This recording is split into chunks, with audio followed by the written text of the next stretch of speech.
So today we will discuss about heat radiation. You know the heat flows from one point to other. The mode of propagation are three. Conduction, it requires a material medium for its propagation. Convection, yes, this also requires material medium. And third way is in the form of electromagnetic wave, for which no material medium is required. The speed is very high, that is called radiation. So we will study about radiation of it. Okay. So what is your syllabus? Just what are the topics? Mention the topics. Heat, temperature, thermal expansion, specific heat capacity, calorimetry, change of state, latent heat, conduction, convection, radiation, and Newton's law of cooling. Okay, so we are studying the last part of it, that is Newton's law of cooling. Okay, so you have to study the Newton's law of cooling. Now, before that, we have one previous theory of heat exchange and how the heat is measured. That is the part of calorimetry. Okay, so how can we measure the heat? Okay, one way is ms delta theta. Okay, mass, specific heat capacity into the change in temperature. But how to measure the radiation of it? Let us say we have one effect called Seebeck effect. This is called Seebeck effect. What is Seebeck effect? When the junction of two dissimilar metals are kept at different temperature, a current flows through the circuit. Okay, suppose I have taken one antimony and one bismuth. Antimony and bismuth, these are the two strips are taken and they are joined here. This is the junction. Okay, now one of the junction is kept at low temperature. Suppose here you have kept ice, and the other junction, suppose you have kept the boiling water. This is the boiling water, 100 degrees Celsius, and this is ice at 0 degrees Celsius. So what will happen? Because of the temperature difference, the electron density will change and a current flows through the circuit. Since it is a closed loop, there is a galvanometer, so the galvanometer will give deflection. Okay, so this system, that is two dissimilar metals connected in this way, is called thermocouple. Okay, this is called thermocouple. Now this effect is called Seebeck effect. Okay, so if we want to measure the heat, and if we can measure the current, then also we can find out the temperature of the junction, and so the heat radiation we can find out. So here uh, the heat flows from the body. In which direction heat will flow, there is a proper chart for that. So here you can remember ABC. ABC means antimony to bismuth through cold junction. Antimony to bismuth through cold junction. So this will be the direction of current. Okay. Similarly, suppose copper iron. You have made a thermocouple made up of copper metal and iron metal. Okay. So suppose this is ice 0 degrees Celsius and this is boiling water 100 degrees Celsius. You can keep the junction at different temperatures. Okay. So this is a thermocouple, and the two junctions are kept at different temperature, अलग अलग temperature है junction का. So because of the heating, one side it is heated, other side it is cold junction, so the electron density will vary. Okay, so electron will flow and it will constitute current. So the direction of the current is given by hot coffee. Hot coffee. This is just to remember, copper to iron through hot junction, copper to iron through hot junction.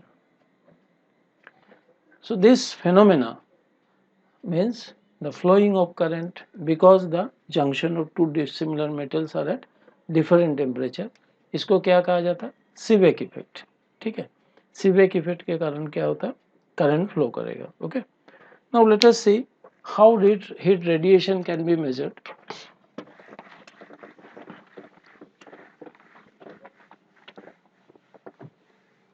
So suppose we make a thermopile.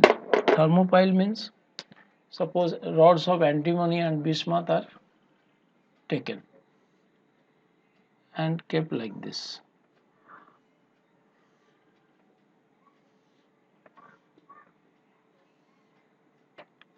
They are connected in series.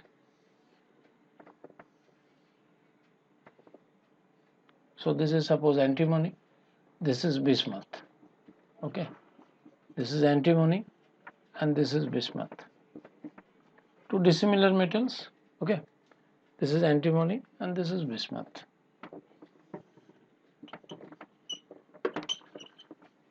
Okay,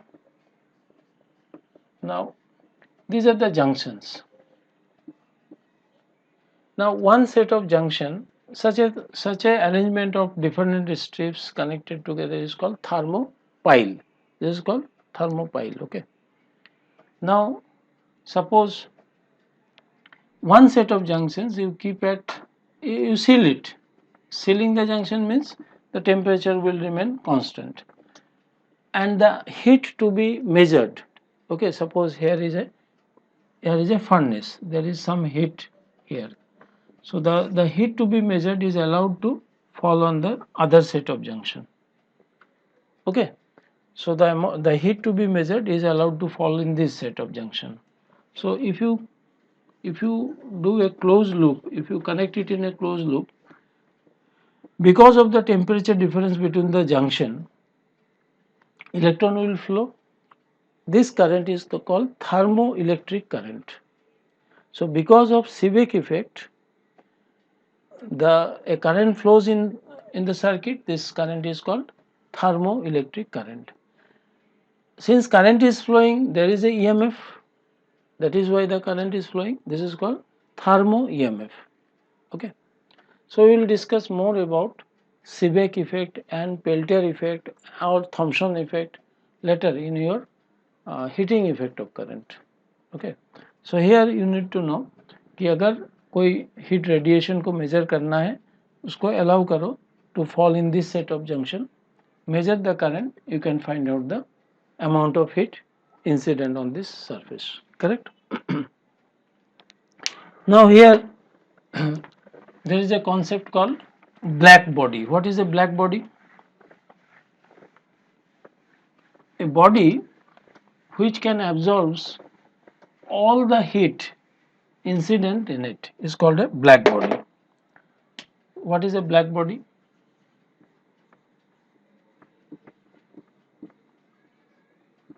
A body which is capable of absorbing shorter as well as longer wavelength of heat that is incident on it is called a black body. Okay.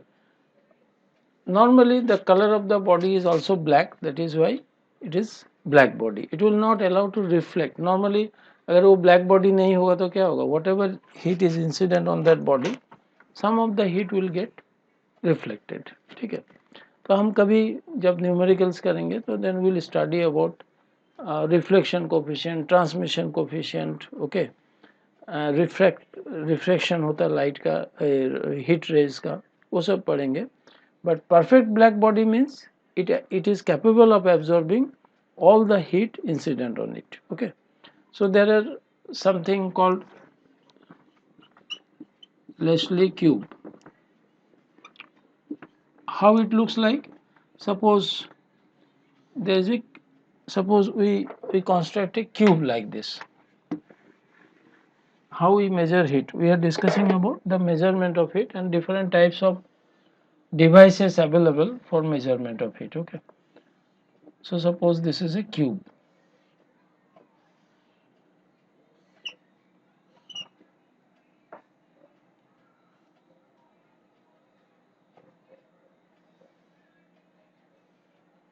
now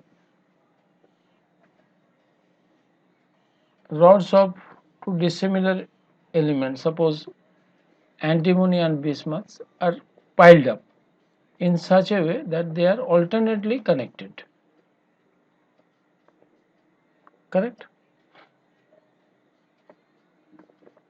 So this is suppose antimony rod, this is bismuth rod, this is antimony rod, like this. Okay. There are two sets of opposite junction, this side and the opposite side. Now between the diagonal of this cube you connect a galvanometer. The heat that you want to measure, जिस heat को तुमको measure करना है, उसको एक set of junction में allow करो, fall करना है. ठीक है, तो एक सेट ऑफ जंक्शन क्या हो जाएगा, गर्म हो जाएगा. दूसरा सेट ऑफ जंक्शन में तो हीट सेम टेम्परेचर में है, हीट इंसिडेंट नहीं हो रहा. तो as a result of this there will be current flow. Okay, so in this way you can measure, by measuring the current you can measure the amount of heat incident on it. अच्छा, एक आता है bolometer. Bolometer, what is bolometer? Objective type question पूछा जाता है, what is bolometer. Bolometer कैसा है, suppose you have a strip like this, platinum का बहुत ही कम थिकनेस का ऑल्टरनेट प्लैटिनम का इस तरह का स्ट्रिप्स रहता है इसके अंदर. What is we are discussing about bolometer. What is this device? This device can be used for measurement of heat radiation. Okay.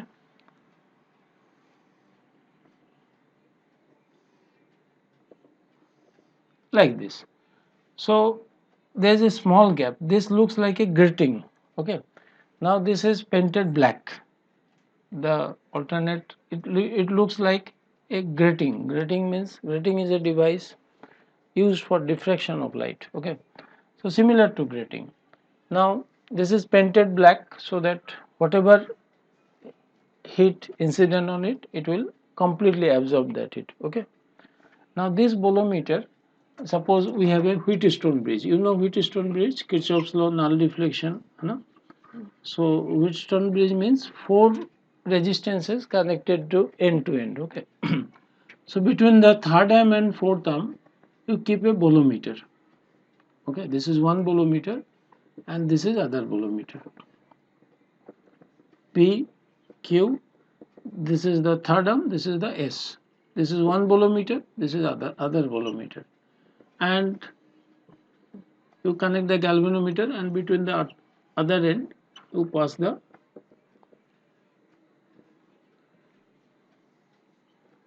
current. Okay.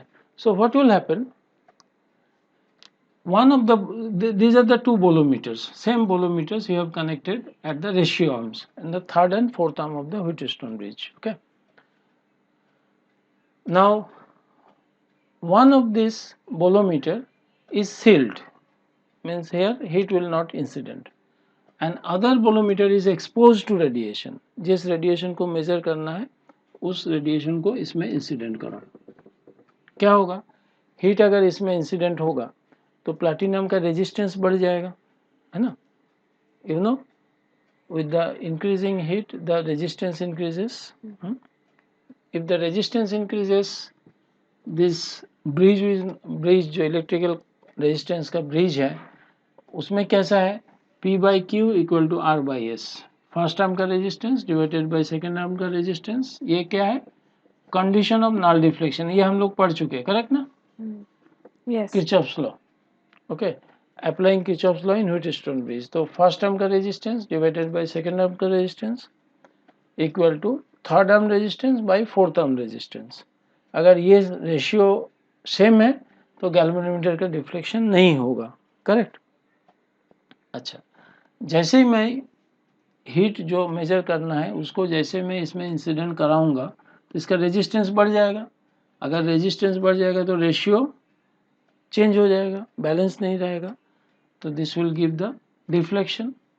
अभी हमको क्या करना है, इसको रेजिस्टेंस को कम, यहाँ पर एक रेजिस्टेंस बॉक्स भी कनेक्ट करते हैं, पीओ बॉक्स, रेजिस्टेंस बॉक्स. तो उसको मैं चेंज करके देख सकता हूँ कि कब फिर से नल डिफ्लेक्शन आएगा. है ना, कितना रेजिस्टेंस इसको बढ़ गया इस सर्किट से मैं मेजर कर सकता हूँ, ठीक है। This is the Wheatstone bridge is used for measurement of unknown resistance. तो मेरा हीट इंसिडेंट हुआ, रेजिस्टेंस बढ़ गया, कितना रेजिस्टेंस बढ़ गया वो हम यहाँ से निकल सकते हैं, ठीक है। तो by measuring the resistance, change in resistance, we can find out how much heat is incident in it. अच्छा, एक आता है Ferry's black body. Ferry's black body कैसा है, what is this? Now suppose हमको हीट को एक जगह पे स्टोर करके रखना है, okay, this is used for storing the heat. दो मेटेलिक शेल है, हॉलो शेल है, एक shell, this is a metallic hollow shell. There is another metallic hollow shell and this surface is like this.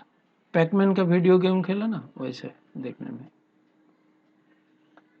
ऐसे, ठीक है। इन दोनों shell के बीच का जो स्पेस है, जैसे थर्मोफ्लास्क में क्या करते हैं हम लोग, कंडक्शन, कन्वेक्शन, रेडिएशन, तीनों जो मोड्स ऑफ हीट एक्सचेंज को रोकने का कोशिश करते हैं ना, तो हमको क्या करना पड़ता है, शाइनिंग सरफेस बनाने पड़ता है, वैक्यूम डालने पड़ता है, ठीक है, ये सब करने पड़ता है। तो हम क्या करते हैं, ये दोनों शेल के बीच का जो स्पेस है उसको वैक्यूम कर देते हैं, मटेरियल मीडियम का एब्सेंस हो जाएगा, ठीक है।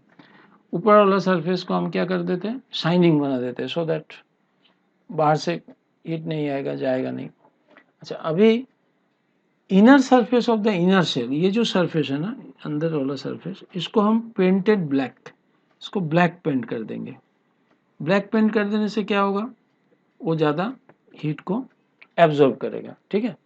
अब जिस हीट को तुमको एब्जॉर्ब कराना है उसको इंसिडेंट कराओ इसमें, इसको क्या कहा जाता है, Ferry's black body, Ferry's black body, ठीक है। जिस हीट को इंसिडेंट कराना है उसको अलाउ करो, क्या होगा, ये जैसे लाइट का रिफ्लेक्शन होता है इसका भी रिफ्लेक्शन होगा, ओके, ये मल्टीपल रिफ्लेक्शन होगा, angle of incidence equal to angle of reflection करके, लाइक दिस। एंड जो भी एक बार हीट अंदर आया वो पूरा के पूरा रिफ्लेक्शन होते होते हर एक जगह पे जहाँ जहाँ इंसिडेंट होगा एब्जॉर्ब होते जाएगा, अल्टीमेटली पूरा के पूरा हीट जो आया अंदर में सब के सब एब्जॉर्ब हो जाएंगे, ठीक है। फिर इसको अगर कोई सूटेबल टेम्परेचर बाद में तुम रखोगे, है ना, तो जो भी हीट इंसिडेंट हुआ that we can take it out, correct. ये पॉइंटेड क्यों बनाया गया, सो दैट 180 डिग्री में रिटर्न ना चले जाए, जो हीट इसमें इंसिडेंट होगा वो इसी से बाहर चले जा सकता है, उसके लिए ये इसको क्या किया, पॉइंटेड बना दिया, ठीक है। So now you understood about black body, different types of thermopile, Seebeck effect, bolometer, heat radiation का मेजरमेंट किस तरह से हम लोग कर सकते हैं using the Wheatstone bridge and all this things, ठीक है, क्लियर हो गया, ओके। नाउ हम आएंगे अभी Prevost theory of heat exchange, Prevost theory of heat exchange.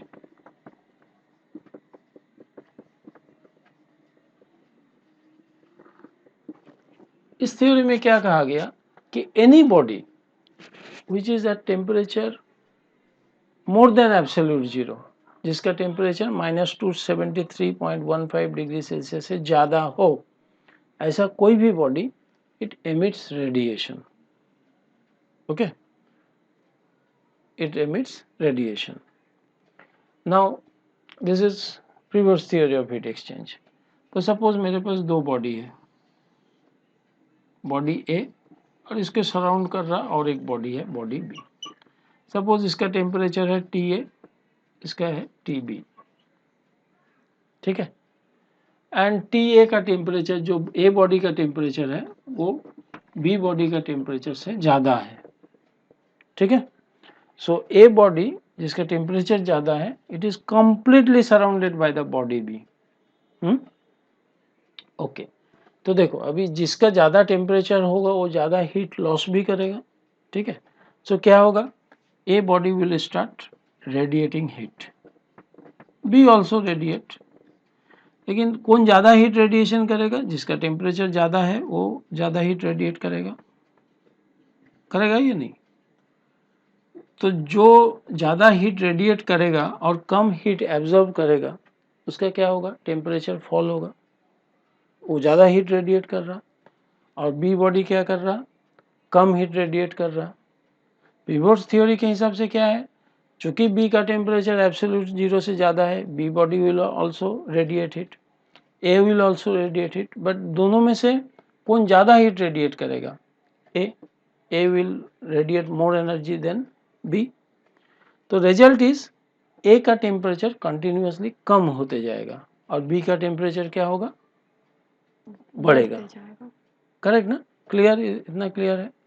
Now एक समय ऐसा आएगा ना कि temperature of A become equal to temperature of B, ऐसा आएगा, क्योंकि ये एक एक कम हो रहा और एक बढ़ रहा, तो एक समय तो इक्विलिब्रियम आएगा, दोनों का टेम्परेचर सेम हो जाएगा। ये जो स्टेट है इसको क्या है कहा जाता है? Thermal equilibrium. Thermal equilibrium.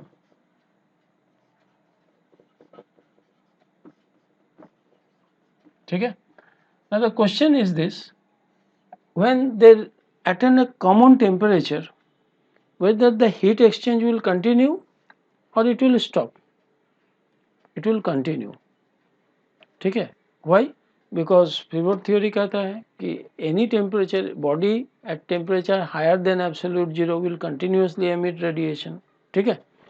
तो दोनों का टेम्परेचर सेम होने के बाद भी हीट एक्सचेंज विल कंटिन्यू। ठीक है।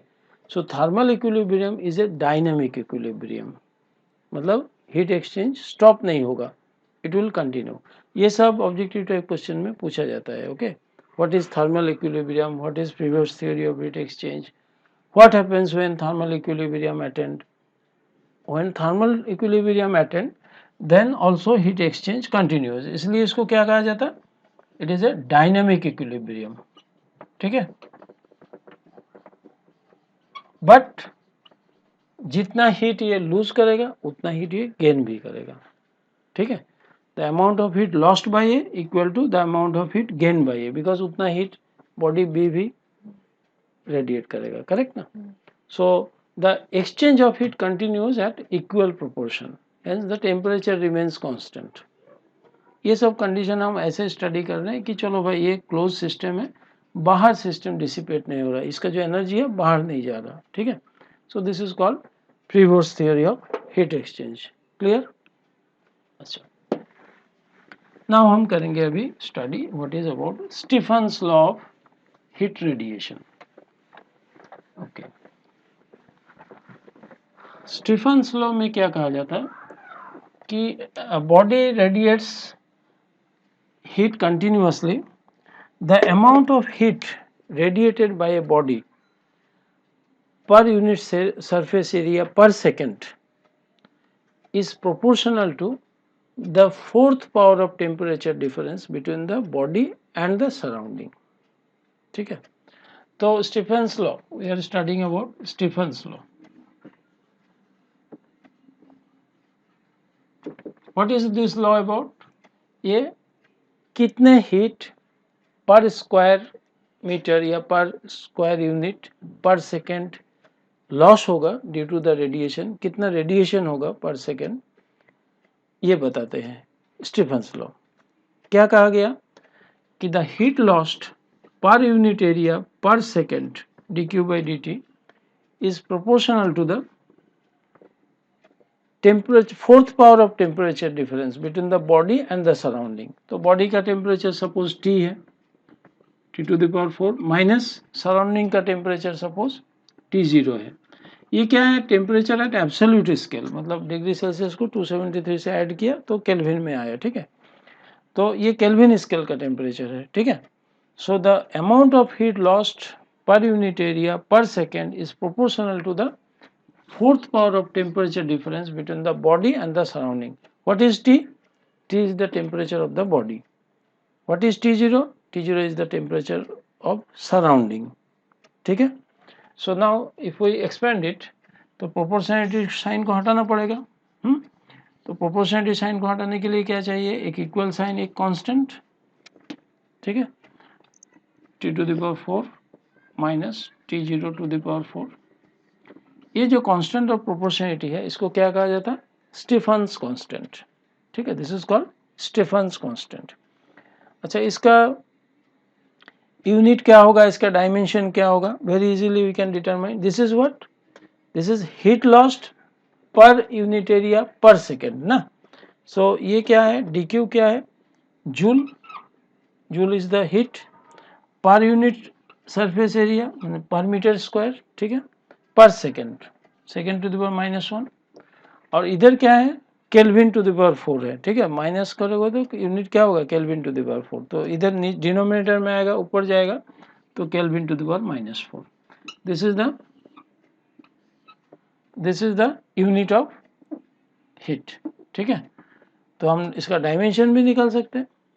डायमेंशन कैसे लिखेंगे? देखो, जूल होता ml² T⁻², work metre per metre square L⁻², second time to the power -1, kelvin to the power theta to the power -4। चलो ठीक है, तो ये कितना हो गया? L² cancel out, T⁻³ m T⁻³ theta to the power -4। This is the dimension of Stefan's constant. Depend करता है choice of unit and nature of surface के ऊपर। ओके, स्टीफन्स लॉ क्लियर हो गया? नाउ अभी तुम्हारे जो सिलेबस में तुमने पढ़ा ना कि we have Newton's law of cooling. Now will come to Newton's law of cooling. What is Newton's law of cooling? इसका एप्लीकेशन कहाँ होगा? पहले हम एप्लीकेशन समझते हैं। ठीक है, ओके। सपोज तुम्हारे घर पे कोई गेस्ट आने वाले हैं, ठीक है, and you have a hot liquor, tea का लिकर है तुम्हारे पास, and you have cold milk. This is hot liquor and cold milk. ठीक है, और तुम्हारा काम क्या है? तुम्हारे घर पे जो गेस्ट आने वाला है उसको तुम्हारा पर्पस क्या है? हॉट कप ऑफ टी सर्व करने का पर्पस है कि उसको गर्मा गर्म चाय मिले। ठीक है, तो तुम्हारे पास दो ऑप्शन है कि गेस्ट अगर 5 मिनट के बाद आने वाले हैं, तुम पहले ही हॉट लिकर में कोल्ड मिल्क मिला के रख सकते हो कि 5 मिनट के बाद आएगा तो मिलेगा, या फिर तुम ऐसा भी कर सकते हो कि चलो आने दो, उसके बाद मैं कोल्ड मिल्क गेस्ट के सामने में उसमें मिलाऊंगा, ये भी कर सकते हो। Now Newton's law of cooling will answer you कि तुमको क्या करना चाहिए। गेस्ट आने के पहले ही कोल्ड मिल्क हॉट लिकर में मिला देना चाहिए या गेस्ट आने के बाद मिलाना चाहिए? ऑब्जेक्टिव क्या है? तुम गेस्ट को हॉट कप ऑफ टी सर्व करना चाहते हो। ठीक है, so after studying Newton's law of cooling you can answer such question. So this is Newton's law of cooling. Newton's law of cooling एक तरह से अगर देखा जाए ना, ये स्टीफन्स लॉ का ही एक स्पेशल केस है जब temperature difference between the body and the surrounding is very very small. Stefan's law क्या है? एप्लीकेशन एरिया बहुत ज़्यादा है, कोई भी टेम्परेचर हो, है ना, कितने भी टेम्परेचर हाई क्यों ना हो, तो क्या होगा? Stefan's law of cooling apply होगा। न्यूटन्स लॉ ऑफ कूलिंग कब अप्लाई होगा? When the temperature difference between the body and the surrounding is small. What is the statement of Newton's law? Newton law का statement क्या है कि the amount of heat lost due to radiation पर second is proportional to the temperature difference between the body and the surrounding। ठीक है, Newton's law क्या कहता कि अगर सराउंडिंग का और बॉडी का टेम्परेचर में डिफरेंस बहुत कम हो तो the heat lost due to radiation पर सेकेंड और rate of heat lost due to radiation is proportional to the difference of temperature between the body and the surrounding. Theta क्या है? Temperature of the body, and theta zero क्या है? Temperature of the surrounding. ठीक है। So D Q by D T equal to, इसको थोड़ा सा expand करते हैं, प्रोपोर्शनलिटी साइन हटाने के लिए एक इक्वल साइन, एक कांस्टेंट, ठीक है, थीटा माइनस थीटा जीरो। इसको क्या कहा जाता है, डी क्यू क्या है, heat lost, okay, and D T पर second time. So this is called Newton's law of cooling. अभी देखो, हीट लॉस कब ज़्यादा होगा, जब डिफरेंस ज़्यादा होगा ना। तो अगर तुम लिकर को ऐसे ही रख देते 5 मिनट तक, तो लिकर का जो टेम्परेचर है और सराउंडिंग का जो टेम्परेचर है, टेम्परेचर डिफरेंस ज़्यादा है, तो बहुत जल्दी जल्दी ठंडा हो जाएगा लिकर। लेकिन अगर तुम पहले ही कोल्ड मिल्क इसमें डाल दोगे तो क्या हो जाएगा, इसका टेम्परेचर कम हो जाएगा। इसका टेम्परेचर कम हो जाएगा मतलब सराउंडिंग का टेम्परेचर और इसका टेम्परेचर में डिफरेंस कम हो जाएगा, ठीक है ना। तो अगर टेम्परेचर डिफरेंस कम हो जाएगा तो इसका रेट ऑफ कूलिंग जो है वो भी कम हो जाएगा, ठीक है, rate of fall of temperature भी कम हो जाएगा। तो हम दो चीज़ देखते हैं, एक तो D Q by D T हमने बोला, रेट ऑफ हीट लॉस्ट। अभी मैं D theta by D T कैसे लेके आते हैं, देखो डी क्यू क्या होता, कैलोरीमेट्री से हमने क्या सीखा, D Q is equal to M S into D theta, correct, mass of the body, specific heat capacity of the body into the temperature difference between the body and the, जिसके साथ वो जो initial temperature minus final temperature जो भी है ये आता है, ओके। तो अगर मैं दोनों साइड में डी टी से डिवाइड किया तो हमको क्या मिल रहा है, D Q by D T is M S D theta by D T. तो मैं यहाँ पर न्यूटन्स लॉ ऑफ कूलिंग से जो D Q by D T आया उसके जगह पे मैं लिख सकता हूँ ना, M S D theta by D T, this is equal to how much, K into theta minus theta zero. So D theta by D T is equal to K by M S, K तो ऐसे ही constant है, proportionality constant था, M S mass of the body, S is specific heat capacity of the body, तो ये सब मिलके constant ही हुआ ना। So D theta by D T क्या है, rate of fall of temperature और rate of change of temperature is proportional to, इस कांस्टेंट और इक्वल साइन के जगह पे एक प्रोपोर्शनलिटी साइन लगा सकता हूं मैं, थीटा माइनस थीटा जीरो, ठीक है। सो अगर मैं ये बोलूं कि the rate of heat lost per second और D theta by D T मैं बोलूँ, ठीक है ना, this is proportional to theta minus theta zero. तो तुम्हारा ये जो प्रॉब्लम था कि गेस्ट को अगर हॉट कप ऑफ टी सर्व करना है तो तुमको पहले ही कोल्ड मिल्क हॉट लिकर में मिला देना चाहिए ताकि टेम्परेचर डिफरेंस सराउंडिंग से कम हो जाए। टेम्परेचर डिफरेंस कम हो जाएगा तो rate of fall of temperature कम हो जाएगा, ज़्यादा देर तक गर्म रहेगा चाहिए, ठीक है, clear. Now what is cooling curve, अच्छा कूलिंग कर्व इज व्हाट, अगर कोई बॉडी कूल हो रहा है ऐसे, इसका सपोज थीटा ए है, theta minus theta zero, fall of temperature, तो क्या होगा, टाइम के साथ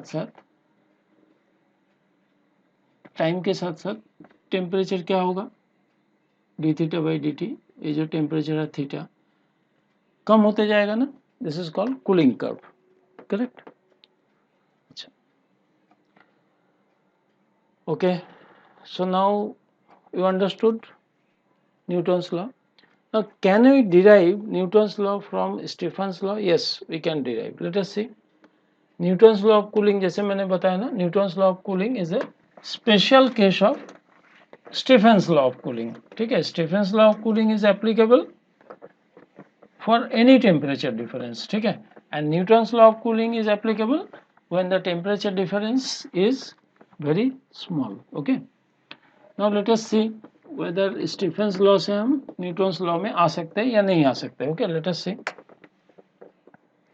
स्टीफेंस लॉ क्या कहा था कि D Q by D T is proportional to T to the power 4 minus T zero to the power 4। तो प्रोपोर्शनल मतलब some sigma Stefan's constant T to the power 4 minus T zero to the power 4, this is what is Stefan's law of radiation, okay.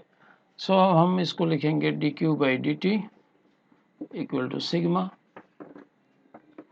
ये क्या है, A square minus B square ना, a plus B a minus B, मतलब T square to the power square, T zero square to the power square ना।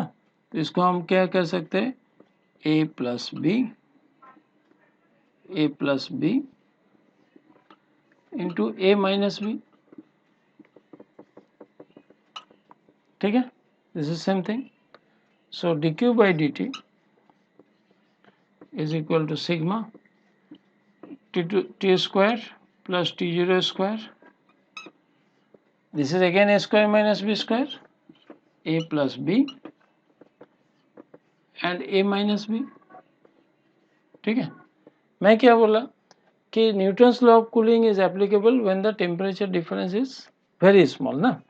It means that temperature of the surrounding is nearly equal to temperature of surrounding and temperature of the body are nearly equal ना। तो ये क्या हो जाएगा, D Q by D T equal to sigma, इसको भी हम टी जीरो लिख सकते हैं क्योंकि very small, T zero square कितना हो गया, टू टी जीरो स्क्वायर, इसको भी टी जीरो लिख देते हैं, तो two T zero square and two T zero कितना हो गया, फोर टी जीरो क्यूब, ठीक है, and T minus T zero, इसको ऐसे रखते हैं। Now this is another constant, so D Q by D T कितना हो गया, this is a constant thing ना, four sigma T zero square, T zero is the surrounding temperature is proportional to temperature difference, इसको मैं लिख सकता हूँ 273 plus theta, 273 plus theta zero, ठीक है। So this is Newton's law of cooling, correct. So we started with black body. What is a black body? Then what is thermopile, Prevost theory of heat exchange, Stephen's law, and finally we discussed about Newton's law of cooling, which is mentioned in your syllabus, Newton's law of cooling. First of all, what is black body? A body which absorbs all the radiations. Okay, so we have studied about Ferri's black body. This is the construction of it. So the inner surface is painted black, correct? So a black body when heated to a temperature it emits the full radiation, मतलब ये जैसे absorb करता है radiation के समय भी full radiation emit करेगा, ठीक है। Hence the black body can also be regarded as a perfect emitter of radiation. It is a perfect absorber of heat radiation as well as perfect emitter of heat radiation, ठीक है। ये black body हो गया। So there is a possibility of a small amount of radiation escaping through the hole, इसके लिए ये जो pointed किया गया ना, इसके लिए इसको pointed किया गया कि rebound होके वापस ना जाए। तो ये you understood about this? Now this is what detection and measurement of heat radiation. Detect करना है कि इधर heat incident हो रहा है या नहीं, तो एक side of junction को तुम seal कर दो, दूसरा side of junction को expose करो radiation में, तो because of Seebeck effect क्या होगा, इलेक्ट्रॉन डेंसिटी में डिफरेंस आएगा, electron will flow, thermo EMF generate होगा, थर्मो इलेक्ट्रिक करंट फ्लो होगा, है ना। तो इसको क्या कहा जाता है, Seebeck effect, okay. So this is how we can, this is called thermopile, ठीक है। Okay, this Leslie cube we have understood, bolometer we have understood, ठीक है। इसका जो थिकनेस है बहुत कम रहता है, दिस इज 2 × 10⁻³ मिलीमीटर, और इसका रेजिस्टेंस 5 ओम रहता है। इतना सेंसिटिव है ना, 0.001 डिग्री सेल्सियस का भी अगर टेम्परेचर डिफरेंस है तो भी ये डिटेक्ट कर देगा। देखो 0.001 डिग्री सेल्सियस टेम्परेचर डिफरेंस होगा तो भी ये जो थर्ड फोर्थ आर्म में जो बोलोमीटर लगाया हुआ ना, एक को सील करो दूसरे को एक्सपोज करो। मैं फोर्थ आर्म में दिखाया एक्सपोजर उस बोलोमीटर को, तुम थर्ड आर्म में भी ले सकते हो, इसमें कुछ है नहीं, ठीक है, correct. So bolometer helps for the detection of heat radiation, and with the increase in temperature the resistance changes. So if you can measure the current resistance, increased resistance, कितना resistance बढ़ गया, तो you can find out the incident radiation also. Previous theory हमने पढ़ा, इसमें क्या कहा जाता है, every substance at any temperature greater than absolute zero continuously emit radiation, correct.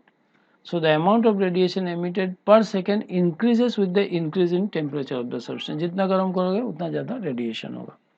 फिर हमने थर्मल इक्विलिब्रियम पढ़ा कि दो बॉडी अगर सराउंड, एक को दूसरे ने कंप्लीटली सराउंड करेगा तो heat exchange continue even if that there is equality in temperature. इसके लिए क्या कहा गया, thermal equilibrium. Two bodies at thermal equilibrium the heat exchange continues between the bodies. So since there is no loss or gain, temperature remain constant, क्योंकि जितना heat छोड़ रहा है थर्मल इक्विलिब्रियम में उतना हीट वो गेन भी कर रहा है। ठीक है, clear? Yes. Then you studied about Stefan's law. What is Stefan's law? इसमें कहा गया कि the amount of energy lost due to radiation पर सेकेंड पर unit surface of a given body is proportional to the difference of fourth power of temperature in absolute scale. ठीक है, between the body and the surrounding. Clear है? ये Stephen law का, Stephen constant का जो unit है वो determine हुआ, उसका वैल्यूज भी ये रहता है। एग्जाम में जब क्वेश्चंस आता है ना, बहुत सारे कांस्टेंट का वैल्यूज दिया जाता है। ठीक है, उसमें स्टीफेंस कांस्टेंट का भी वैल्यू दिया जाता है। बहुत सारे कैलकुलेशन करना है, so you have to use this Stefan's constant. Then we studied about Newton's law of cooling. इसमें क्या गया, very simple law. When the temperature difference is very small, then the statement says provided temperature difference is small, the amount of heat lost due to radiation per second is proportional to the temperature difference between the body and the surrounding. ठीक है, so dq by dt को d theta by dt भी लिखा जा सकता है, correct? the rate of fall of temperature, देखो dt by dt है ना, हीट लॉस्ट कैलोरीमेट्री से हमने ले लिया image D theta by D T करके। So it is D Q by D T बोलो या D theta by D T बोलो, it is proportional to the temperature difference. ठीक है, नाउ हम क्या कर सकते हैं, verification of Newton's law of cooling. Newton's law of cooling सही है, इसके लिए कूलिंग कर्व प्लॉट करके यू कैन फाइंड आउट। अगर मान लो कि एक बॉडी है जिसका टेम्परेचर 5 मिनट में 70 डिग्री से 60 डिग्री हो गया, ठीक है, तो 60 डिग्री से 50 डिग्री होने में ज़्यादा टाइम लगेगा, कम नहीं होगा। मतलब अगर 70 से 60 हुआ 5 मिनट में, तो ऐसा मत सोचो कि 60 से 50 तो 10 डिग्री का ही टेम्परेचर चेंज है तो 5 मिनट ही लगेगा, नहीं, क्योंकि अभी difference between the surrounding and the body कम हो गया ना, तो थोड़ा ज़्यादा लगेगा, 5 मिनट से तो ज़्यादा लगेगा। तो ऑब्जेक्टिव टाइप क्वेश्चन अगर आएगा कि ऐसा सिचुएशन है कि 5 मिनट में इतना चेंज हुआ, नेक्स्ट 5 मिनट में कितना होगा चेंज, तो तुमको यूज़ करना पड़ेगा न्यूटन्स लॉ ऑफ कूलिंग का फॉर्मूला। ठीक है, हाँ, एवरेज मत करना। तो वेरिफिकेशन ऑफ न्यूटन्स लॉ ये वेरी सिंपल है, कभी जरूरत पड़ेगा तो you can go through it. So experiment, इससे Newton's law of cooling curve से हमने स्पेसिफिक हीट कैपेसिटी भी निकाल सकते हैं। ठीक है, so using the Newton's law of cooling. So there's a small this thing, if you have interest you can go through it, नहीं तो न्यूमेरिकल्स का काम पे आएगा। So that's all about today's discussion. Thank you very much.